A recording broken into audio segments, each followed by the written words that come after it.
ओंकार तुम्हाला मेसेज न करता कस काय झोपू शकतोस? हे काय असं बाळा? उठ उठ. अरे तुला माहितीये ना मी कसं पण कुठं पण कधी पण झोपू शकतो. अगोदर रात्रभर बोलायचंस तू माझ्यासोबत. तुला आता साधं गुड नाईट पण नाही करतात. सगळं पटवण्यापुरतं होतं का? अरे बाळा सुरुवातीला ते करायला लागतं, तुला माहितीये ना. हा? तू ती म्हण ऐकली ना 9 दिवस. अरे कुठे गेला तो नवे रिलेशनशिप मधला तू? किती छान वागायचा माझ्यासोबत, किती प्रेम करायचा. कुठे गेला तो? कुठे गेला? बाळा तुला डेट केलं त्याला कळालं की दिसतं तसं नसतं म्हणून Excuse- जग हसतं. हा? गेला पळून तो. दाढी मिशी फुटली त्याला.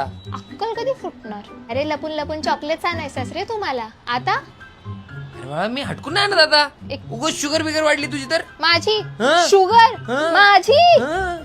अरे पहिले use to come pick me up, use to even drop me, use to be like I am your man, you are my responsibility, मी येणार. आणि आता काय बोलतो? जा रिक्षाने. अरे बाळा त्या रिक्षावाल्याला रोजगार भेटायला नको का? हा त्याचा विचार करायला पाहिजे ना आपण. म्हणून रिक्षा- दिली थोडी रिस्पॉन्सिबिलिटी त्याला. त्याच्या रोजगाराचा विचार करण्यापेक्षा तुझ्या रोजगाराचा कर ना. बाळा तू मला रोजगार करते ते काही कमी आहे का? पहिले माझ्या मैत्रिणीच्या आजूबाजू फिरायचंस रे मला पटवण्यासाठी. आता कुठे? एफर्ट्स कुठे आहेत ते? अरे पण पटली ना आता तू. Excuse me. अरे वैरे जितने के बाद कोण मागताय? हा?